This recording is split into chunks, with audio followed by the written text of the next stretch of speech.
Subject is Hindi literature. बच्चों Hindi literature में previous class में मैंने आपको पार्ट 10 मैडम क्यूरी इस पार्ट के प्रश्न उत्तर लिखवाए थे। आई होप आपने सभी प्रश्न उत्तरों को अच्छे से याद कर लिया होगा। स्टूडेंट्स आज का हमारा पार्ट है पार्ट 12 कश्मीर। बच्चों इस पार्ट में हम कश्मीर के बारे में जानेंगे, उसके प्राकृतिक वातावरण के बारे में जानेंगे। तो आइए हम इसे पढ़ते हैं। कश्मीर को पृथ्वी का स्वर्ग कहा जाता है। यह हमारे देश का सबसे सुंदर प्रदेश है। यहाँ बर्फ से ढके पर्वत, हरे भरे वन, सुंदर झीलें तथा अनेक मनमोहक उद्यान हैं। तो बच्चों कश्मीर को हमारे देश में स्वर्ग कहा जाता है क्योंकि वहाँ का प्राकृतिक सौंदर्य बहुत ही सुंदर है और बहुत ही सुंदर प्रदेश है, इसीलिए उसे धरती का स्वर्ग कहा जाता है। बच्चों वहाँ पर बर्फ से ढके हुए पर्वत है, हरे भरे वन है, सुंदर सुंदर झीलें हैं और सुंदर बगीचे हैं। कश्मीर की घाटी संसार की खूबसूरत घाटियों में से एक है। कहीं पहाड़ों से झरने गिर रहे हैं तो कहीं केसर की क्यारियां हैं, कहीं चिनार के विशाल वृक्ष हैं तो कहीं लंबे देवदार की कतारें दिखाई पड़ती हैं। तो बच्चों कश्मीर की घाटी संसार की सुंदर घाटियों में से एक है, सबसे सुंदर घाटियों में से एक है।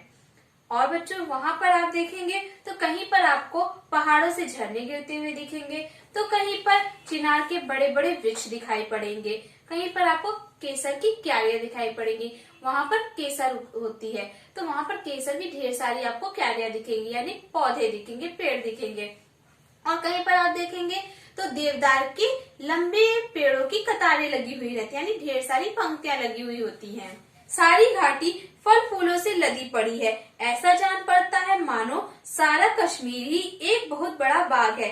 तो बच्चों आप कश्मीर जाएंगे तो देखेंगे वहाँ पर आपको सिर्फ हरियाली ही दिखाई पड़ेगी, सभी जगह फल फूल ही दिखाई पड़ेंगे और आपको ऐसा लगेगा कि पूरा कश्मीर एक बहुत बड़ा बगीचा है। कश्मीर में डल झील है जिसमें शिकारे चलते हुए देखे जा सकते हैं। झेलम नदी में हाउस बोट है, इनमें रहना बहुत आनंददायक प्रतीत होता है। बच्चों कश्मीर में डल झील है और वहाँ पर आप देखेंगे शिकारे, यानी एक मकान की तरह रहता है। यहाँ पर आप देखेंगे चित्र में आपको दिख रहा होगा एक बहुत बड़ी नाव है, उसके ऊपर आपको घर जैसा दिख रहा है तो उसी को क्या कहते हैं, शिकारे कहते हैं। तो वहाँ पर शिकारे चलती हैं, एक तरह की यह एक नाव होती है। झेलम नदी में हाउस बोट है और वहाँ की जो झेलम नदी है वहाँ पर हाउस बोट है, यानी पर घर बना हुआ है। और बच्चों उस हाउस बोट में रहना बहुत ही सुंदर लगता है, बहुत ही अच्छा लगता है। मुगल बादशाह जहांगीर को बाग लगवाने का बहुत शौक था। कश्मीर में भी उन्होंने कई बाग लगवाए थे, इनमें शालीमार बाग बहुत प्रसिद्ध है। बच्चों मुगल बादशाह जहांगीर थे, उन्हें बाग लगाने का बहुत शौक था और उन्होंने कश्मीर में एक बाग लगाया था और उस बाग का नाम है शालीमार। शालीमार का अर्थ है प्रेम। वास्तव में यह बाग सौंदर्य प्रेम का जीता जागता उदाहरण है। इसे मनुष्य और प्रकृति ने मिलकर बनाया है।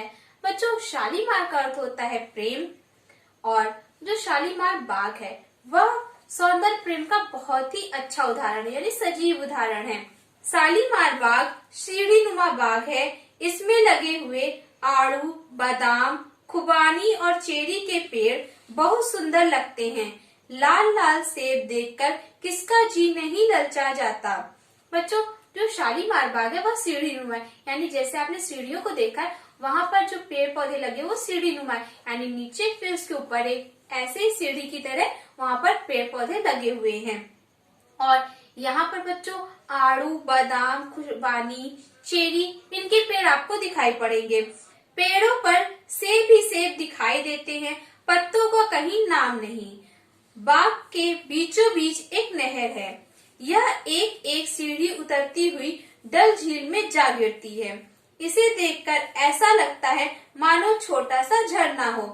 तो बच्चों आप शालीमार बाग में देखेंगे तो वहाँ पर जो सेब के पेड़ हैं उनमें सिर्फ आपको सेब दिखाई पड़ेंगे, पत्ते दिखाई ही नहीं पड़ेंगे क्योंकि वहाँ का पूरा पेड़ फलों से लदा हुआ है। और बच्चों बाग के बीच में आप देखेंगे तो एक नहर है और बच्चों उस नहर में सीढ़ी बनी हुई है और उन सीढ़ियों से पानी डल झील में जाकर मिल जाता है। कश्मीर में दूसरा प्रसिद्ध बाग है निषाद बाग। निषाद शब्द का अर्थ है प्रसन्नता।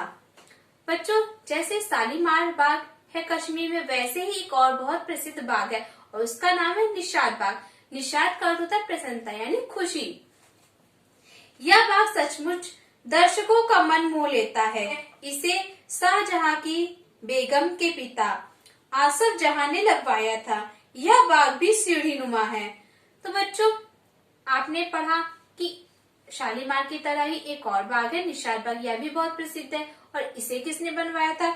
इसे शाहजहां की बेगम के पिता, जिनका नाम था आसफ जहां, उन्होंने बनवाया था। और यह भी शालीमार बाग की तरह ही सीढ़ी नुमा बाग है।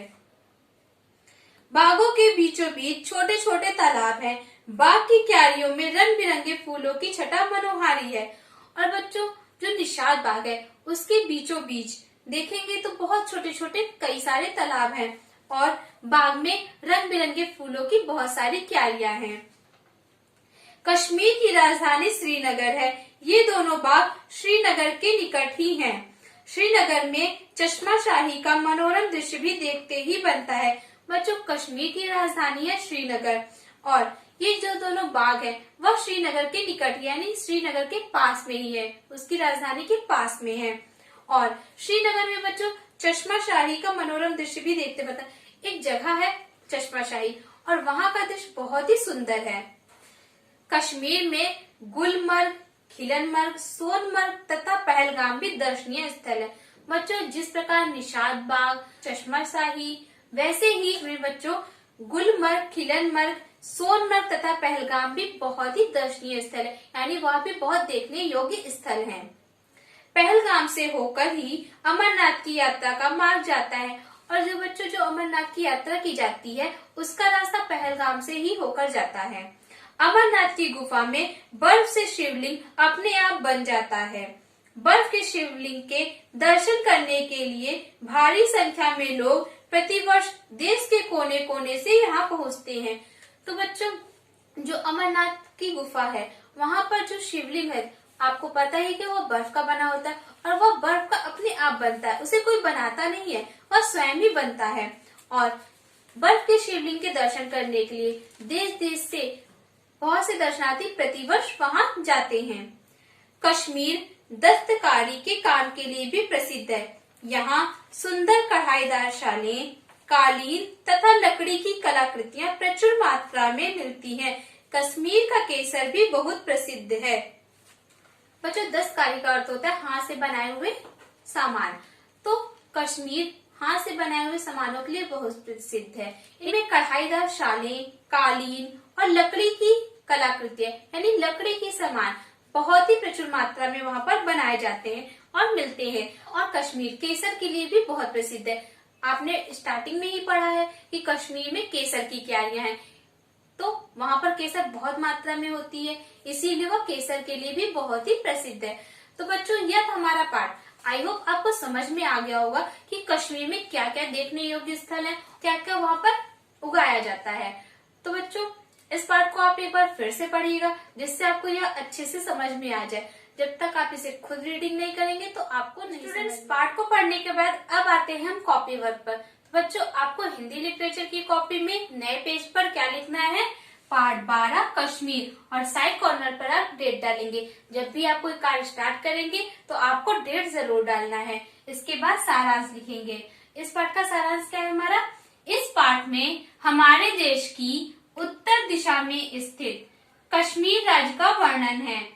इसमें कश्मीर की प्राकृतिक सुंदरता, वहाँ के दर्शनीय व धार्मिक स्थल तथा रोजगार आदि का वर्णन है। तो बच्चों, इस पाठ में हमने कश्मीर के बारे में पढ़ा और कश्मीर कहाँ पर स्थित है? उत्तर की दिशा में। और बच्चों, कश्मीर में क्या क्या देखने योग्य स्थान है, कौन से वहाँ पर धार्मिक स्थल है और वहाँ का क्या रोजगार है, इन सभी के बारे में हमने इस पाठ में पढ़ा। तो आपको इस सारांश को अपनी क्लास वर्क की कॉपी में neat and clean hand writing में राइट करना। सारांश को लिखने के बाद आपको नेक्स्ट पेज पर लिखना है कठिन शब्दार्थ, और इन सभी शब्दार्थों को आपको लिखना है अपनी क्लास वर्क कॉपी में। तो हमारा पहला शब्दार्थ है उद्यान। उद्यान का अर्थ होता है बगीचा। विशाल, विशाल का अर्थ होता है बहुत बड़े। प्रतीत, प्रतीत का अर्थ होता है मालूम। सौंदर्य, सौंदर्य का अर्थ होता है सुंदरता।